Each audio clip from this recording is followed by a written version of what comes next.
It's time now for the award-winning #1 local talk show in Northeast Pennsylvania, The Sam Lesante Show. Now here's your host, Sam Lesante. Well, my friends, I got more good news for you in the health field. Things are growing, things are doing wonderful in our area. We have been blessed for having great medical people, from the practical nurses, the doctors, and it just keeps getting better and better. And today I'm really excited to introduce you to, he's no stranger to medicine. He's been around for 30 years, but he is new to this area, and understand he's doing a fabulous job. I want to introduce to you Dr. Rick Berbano. Doctor, how are you? I'm doing fine, Sam. Nice to see you. First thing I asked him, folks, if he's Italian. He says, no, I'm from Philippines. I said, darn, I got to make you Italian. So endocrinology is one of your specialties, That's right? right. And so let's talk about you, doctor. You said you come from Philippines. Tell me a little bit about yourself. Well, we are proud of having being exposed to a lot of opportunities for education, and because medicine is the primary industry here in the United States, we were encouraged to seek more education. And I'm proud that I was able to get that endocrinology fellowship in New York, and so eventually practice here. So you go back to the Philippines, okay? How old were you when you moved over? Oh, I was in my mid-20s when I moved here. So did you decide that you want to go into medicine before you left the Philippines? No, I already graduated medicine, and we were invited to seek residency training here. But you were a doctor in the Philippines? That's right. Okay. So what made you decide, you come from a big family? Yes, so the important reason also why I moved here in the United States is that majority of my family members are already here. So that is also a big factor. Why did you decide to go into medicine? Well, it's been since I was young. My grandfather is actually a diabetic, and every time I visit his place, he will show to me he's injecting insulin. So he told me, look, you should go to medicine because you want to help some people who have this problem, which is a very devastating problem. He actually died the complication of diabetes. And so this inspired you to go into medicine? Oh, yes. So things affected us in different ways, but I don't know, every time my grandfather sees me, he's looking at me as like, you're going to be a doctor.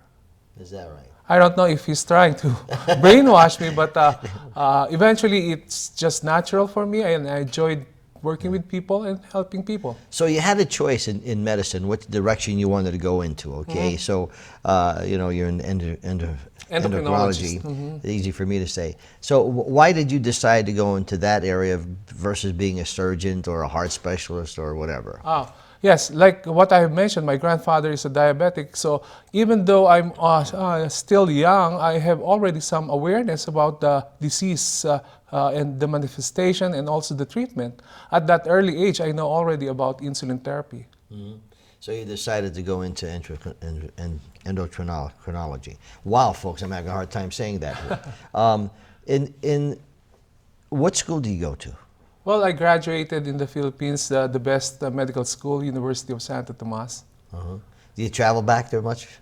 As I have mentioned, most of my family members now are here in the United States, so I have no significant reason to visit. Maybe in the future when my kids probably would like to see some of the places to visit in the Philippines. In your family, are there any other doctors? Your immediate no, family? It's only my aunts. My mother is a librarian, and my father is an engineer. Is that right? Okay. Now, endocrinology, what is that? Yeah. Endocrinology is basically hormones, and it's about glands that produce the hormones and everything that is affected by that hormone. So the most popular one is the pancreas that secretes the insulin that affects the diabetic individual. And then you also have other glands like the pituitary glands, the adrenal glands, hormones like testicular gland and the ovaries. And so your special then is, what's the favorite part about your job? Well, I enjoyed my work because I can really make them feel better and reduce their chances of developing complications. Like, for example, some of these patients with thyroid condition, they feel so tired and no energy. And after I try to help them balance their hormones, they start feeling better and they'll be able to go back to their productive ways.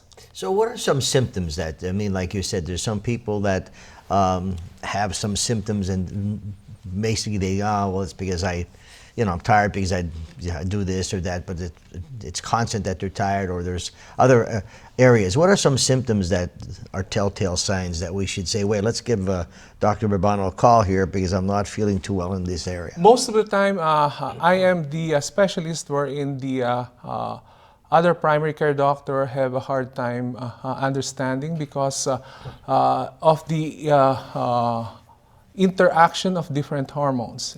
It is the role of the thyroid hormone, the testosterone hormone, the insulin hormone, the cortisol. So those different kinds of hormone go into interaction with each other, and it's my role to help them be able to balance all those hormones so that they will start feeling better. So there's a multi-effect here, right? And if one thing could be causing a lot of other things, yes, and it's up to you as a specialist to track that down. Okay? That's right. So is that come from blood work or general checkups, or like what would be the most important aspect in our practice is the story that our patient tell us.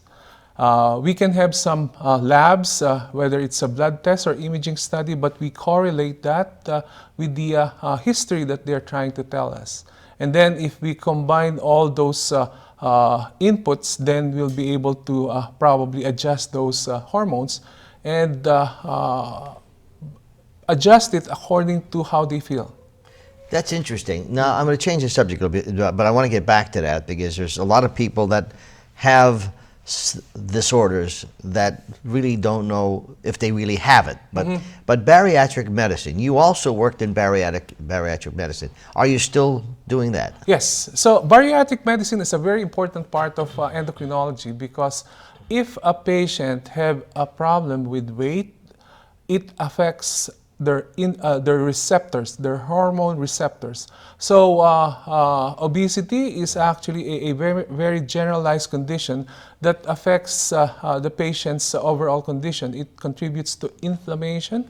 And if you have inflammation, you actually develop resistance, your hormone abnormality. And that's the reason why sometimes, even though you have normal levels, some of these patients can still not feel good or normal because they have resistance to the hormone. So it's a problem in their receptor. Now, how does one know? Well, I mean, I know if you know if you're obese, but I mean, what is the rule of thumb here? Where, you know, if your average weight should be 150 and you're 325, okay, which is not healthy. Okay, how do one know that they're in that obesity factor? Well, the most accepted measurement right now is the BMI, okay? It's body mass index, wherein it is calculated with your weight and your height. So, but it's not an exact measurement because there are certain individuals that the BMI is high, but they are not considered obese. Like, for example, bodybuilder. Those people do not have significant fat, they have so much muscle, and they are still not considered as obese. So obesity is a description of numbers and a correlation with other comorbid conditions. I would think, from what I've learned throughout the years interviewing doctors like you and seeing people, that when you're overweight, considerably overweight, there's a lot of factors that happen when you're talking about inflammation. You know, what are some of the things that can happen if you're really overweight? Yes, so the most significant aspect in obesity that affects other medical conditions is that the way that the body function is not the same. As I have mentioned, the inflammation is probably the most significant. And then the hormone receptor resistance is also a very important factor that we try to manipulate. So if we make them lose that weight, one thing more is they will be able to decrease the inflammation. Number two is they will be able to decrease the resistance in the receptor site. And number three, there will be a proper response every time they have a hormone secretion then. You know, doctor, I have a couple extra pounds on me that I shouldn't have. But I don't mean, even recognize well, that. but I'm saying sometimes. So you know when you're overweight. I mean, so there's no doubt about it.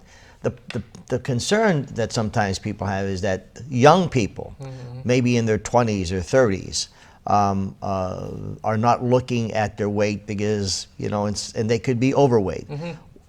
And so I'm assuming again, there is gradual damage is being done if you're considerably overweight, even though you're in your 20s and 30s. And it really it scares me, let alone being in your 60s or 50s and you're over 100 pounds or 150 pounds overweight.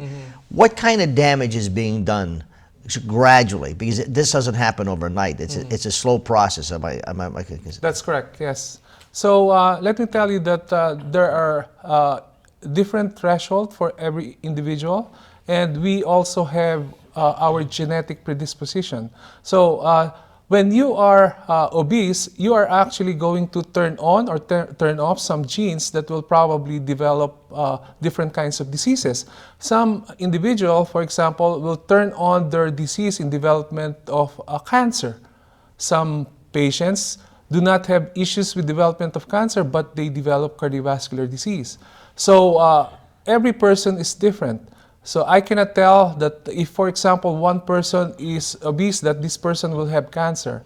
But those are the things that can be affected because of our genes. Our genes, it's not like if you have a family history of obesity that you are going to be obese too. It is your ability to turn on and turn off those profile. We call epigenetics. With a person who is watching right now the show and they know that they're overweight and there could be things happening that they're unaware of. So if they call you, and folks, Sammy, put the number on the screen if you can. It's 888-402-LVHN. Just out of concern, because it always concerns me, especially if you're up in age and you're 150 or 200 pounds overweight. It's not a good thing, okay? You may feel good, but I'm sure there's things. So what do you advise a person who is in that situation that's overweight and, you're looking at the biggest baby when it comes to doctors. I'm the biggest baby, so I've said that I admire women because they're strong. When they go, me, I'm a baby. If I have to come to you, my blood pressure would be through the roof. Okay. But however, that doesn't answer the question. The point is that you want to prevent major things in your life. What do you see? What do you tell them to do? Well, first of all, there should be an intention to get better, because no matter how much advice we give some patients, if they are not ready to feel better or get better, they're not going to improve. So I see a lot of patients who are highly motivated, and I see success in those patients. But if there is a patient who's reluctant to even believing that losing the weight will actually make them feel better, most of the time those patients are the one who fail. Okay, so you have a person who is obese and they've tried every diet under the book. I mean, you name it, they've tried it. So now, when do you decide that they should have bariatric surgery? Okay, so first of all, we don't jump ahead to surgery right away because what's important is that person to understand what is the reason why they're gaining weight. It's probably not just the genes, it's not probably just the diet that they eat or probably their physical activity, but also some environmental factors. Stress is also very important. Family support is very important. Medication they are taking. So there are so many things that we need to address. Now, if all of those things we have tried to correct and the patient is still not responding to our medical treatment and cognitive behavioral therapy, then we have to refer them to a surgeon. Something more drastic and more surgical, in the sense that it will help them be able to go after that weight loss physically.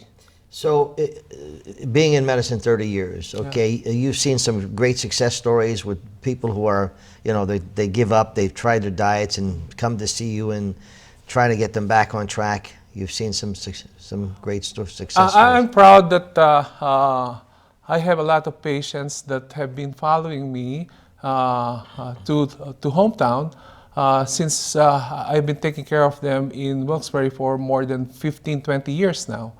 And that is because they saw the big difference. They tried to see other physicians. I'm not saying that I'm against that, but they have no relationship the same way as mine. So I'm very happy about that. So. I can't see why they would not like you. You're such a nice person. Oh, thank you. Folks, I'm talking to Dr. Rick Berbano. Now, his first name is, how do you say your first name? Recaredo. Recaredo. I'm telling you, he should be Italian. We'll be back right after this. Welcome back to the Sam Lesante Show, folks. We're talking to Dr. Rick Berbano, endocrinologist, and who is not new to medicine, but new to LVHN. His office is in Hometown. The phone number is on Route 309 South in Hometown. Number is 888-402-LVHN. Now, remember, folks, for those of you who have relatives in different areas that do not have cable TV, these shows are seen here 24/7 on SSP TV 13 and HD channel 513. Also in the Wilkes-Barre area on channel 92, Saturdays and Sunday evenings from 7 to 11 p.m. Also YouTube, so just go to YouTube, SSP TV, and all of the health shows we do are there. So you're in the hometown, of course, yes. which is great. But before we get to some of the advantages being with LVHN, which fabulous organization, some of the treatments that you treat in patients, okay, what are some of them? Yes, so as an endocrinologist, the big bulk of our patients are the diabetics. And the second portion of our practice is actually the thyroid. But another big portion of our practice is hormone therapy. We have some patients who have low testosterone, like, for example, men, women, and also transgender individual, whether they are transitioning from male to female and also female to male. So we also treat other conditions like polycystic ovary syndrome, and there are some problems pertaining to the pituitary, the adrenals, and other glands in the human body. Well, I guess these are, I'm looking at them, menopause is always a major concern for women, okay? Have you had success in those areas? Well, as an endocrinologist, we have to be familiar about the other hormones, not just the insulin or the pituitary hormones, but since women have a stage wherein their menopause can affect their other hormones, then we have to be familiar about those situations. By itself, we coordinate with the obstetrician gynecologist, but mainly the effect of other hormones in their period of menopause. So, all right, now if I have some concerns, I can have a consultation with you, right? I mean, that would be the first thing, and I mean, just so I could explain to you what my symptoms are or whatever, and you would be more than happy to have a consultation with me. Is that correct? That's right. Majority of our time is spent with conversation, and based on their history is the way that we adjust or probably help them with their hormone treatments. Now, you said you have a lot of patients that because you were in Wilkes-Barre, now you're in Hometown, okay? And it's very short. I mean, 10 minutes I'm down at your place. But some of the advantages going with LVHN, okay? What are some of the key advantages that affect the patient? I think this is the important thing about our conversation too, that I have moved to Lehigh Valley Network because of the passionate care of the individuals, the doctors, and also the caretakers, the health workers. They are committed and passionate about taking care of patients, and because of that, that really cemented my desire to move to this area.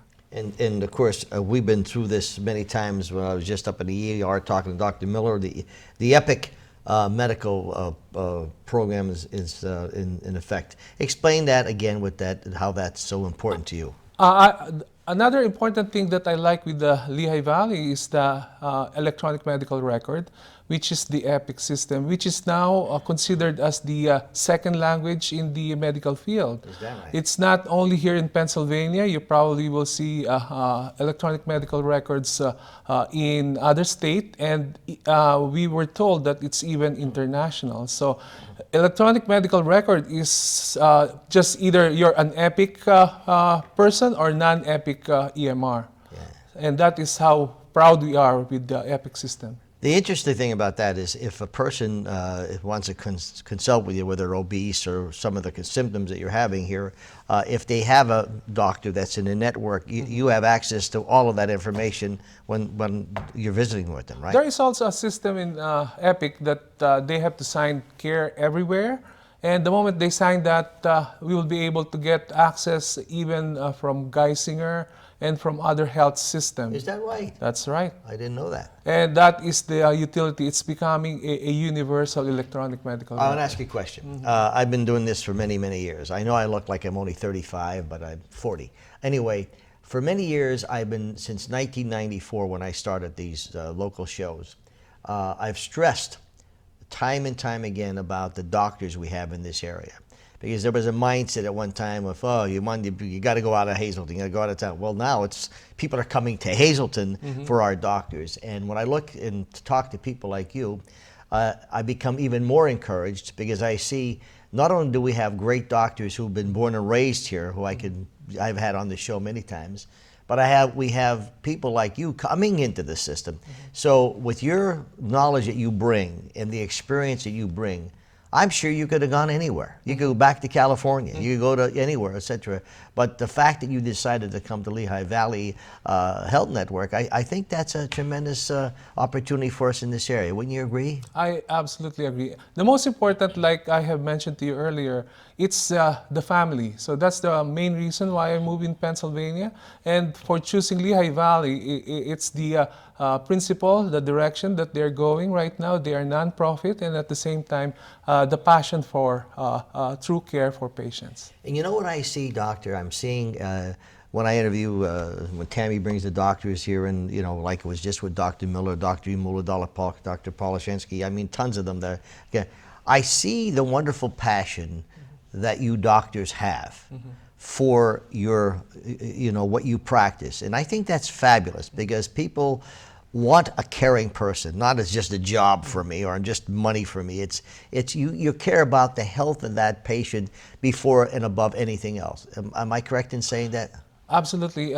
When I practice medicine, it's not just a source of income for me. It's actually giving me joy in treating those people. That's wonderful. And it's how they feel that makes me happy and proud. It must feel really great when you see a sick person, and I mean sick, and then throughout the course of your prescribing whatever, etc., then you see that person becoming well and enjoying life and having a good quality of life. Must feel really good.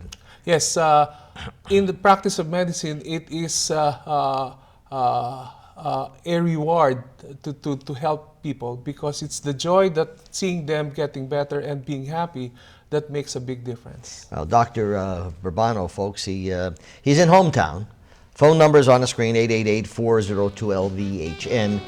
So if you have diabetes, thyroid problems, renal gland disorders, hormone imbalances, menopause, anything, weight loss, particularly, we all know if we're obese. We all know if we're carrying a lot of weight around. And I know when I put an extra 5 pounds, and I'm built short to the ground, I'm not tall like you, I hate tall people. They can gain 10, 15 pounds and you can't even tell it, you know. But you know, they said short people live longer, actually. There you go. There you go. I like that, Tammy. I'm living longer. Okay. But especially, and then what really breaks my heart is, and it's none of my business, but when I see young people smoking, and I see you know guys and young people in their 20s and 30s smoking to beat the band. I mean, I just feel sorry for them, because I think there's things that are not right. Some people live to 95 and they smoked all their life, but that's a rarity, right? Why is smoking so not that good for them? Well, first of all, let me tell you, even in other medical conditions, it's the awareness about things that can happen to you if you do something. Like, for example, diabetics. Most diabetics, if you tell them what to do, they will follow you. But the thing is, they are misguided. For example, I tell them, you're a diabetic, you should not be eating carbohydrates. Carbohydrates makes your blood sugar go up. So you have to choose the right food that will not make your blood sugar go up. Some kids, and we were kids before, if we were not told or informed about the things that can happen to you if you do that, then you get into trouble. And that's the reason why some of the kids who are not being monitored by their parents properly, and they're the one who get into trouble. Yeah, it's sad. I mean, there's so much good information out there. Well, listen, I wish you the best. Thank you, really Sam. enjoyed talking with you. I'm sure your patients must be very happy with you. I'm sure they are. Folks, it's Dr. Berbano, and the phone number is 888-402-LVHN. He is located in Hometown, and he's been around for 30 years. So I'm sure he'll be able to help you. Thanks for coming on the show. Thank you, Sam. My We'll pleasure. see you next time.